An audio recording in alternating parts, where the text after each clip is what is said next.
So I'm very happy to have the opportunity to talk about smart urbanism and the ideological alignment of smart urbanism in the context of my country, Singapore. What I seek to do is to reflect critically on the political paradox of the implementation of smart urbanism. Over the past 5 years, urban planners around the world have become much more vocal in their advocacy for and uptake of smart technologies, and scholars have concomitantly begun to explore the transformative potential of such a trend. The smart urbanism paradigm presents the latest incarnation in the history of urban imaginaries and has been embraced as a panacea for urban environments around the world.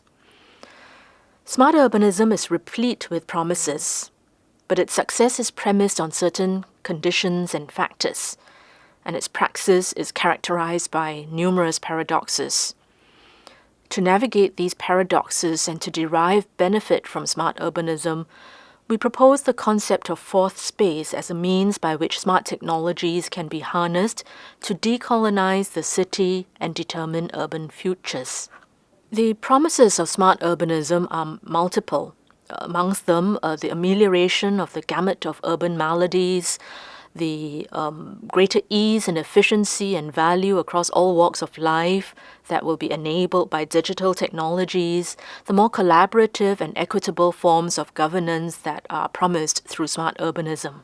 But the ability to deliver on these promises is premised on the following, that any city must have available data-driven feedback loops.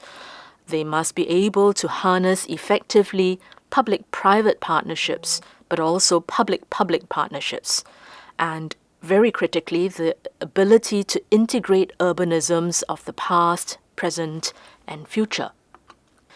But we've realized through the work that we've done in the context of Singapore, as well as in availing ourselves of the literatures elsewhere, that the practice of smart urbanism is full of paradoxes.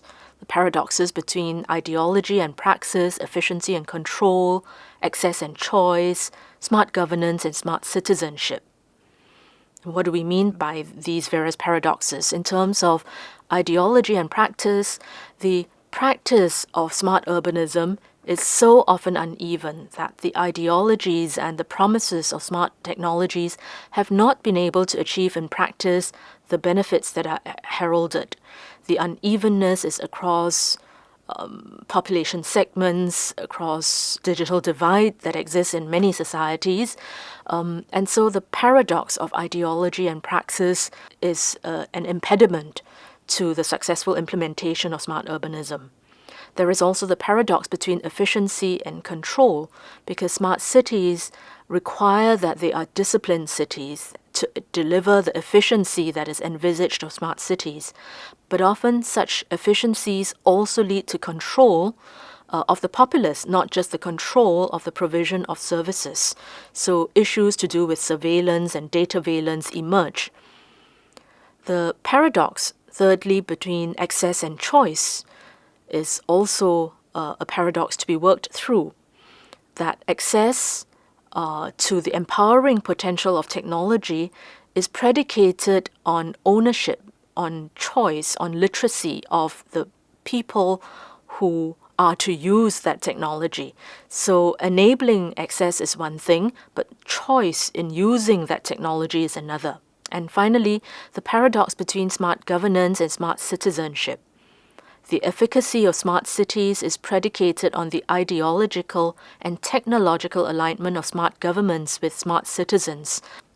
So what we do is to present the framework of fourth space, which can be used to imagine and define the new spatial imagination brought to fruition through smart urbanism.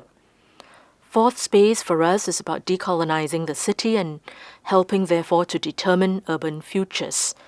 The three pillars of fourth space that we identify include digital space, the relationship between data and power, and participatory governance.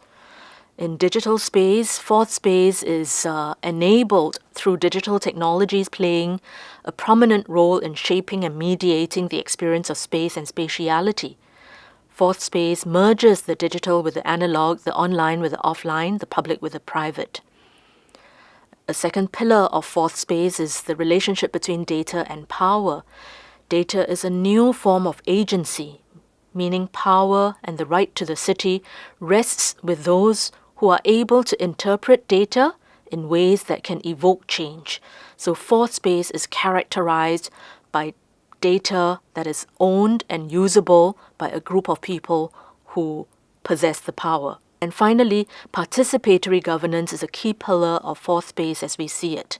Fourth space recognizes the emancipatory potential of digital technologies and correlates political power and governance with a degree of voluntary engagement with the project of urban inclusiveness.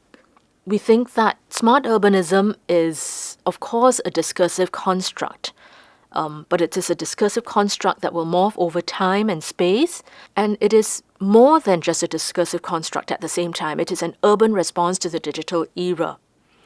The scholarship that we have examined tends to focus on the abstract, the discursive, but the applied requires as much scholarly attention, the interpretation of smart urbanism in actual empirical contexts, in different geographies and in different facets of urban life deserve critical attention.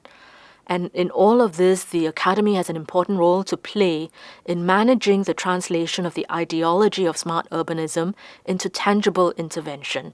That more than being critical, we have a role to translate how digital transformation and how smart urbanism can benefit urban denizens.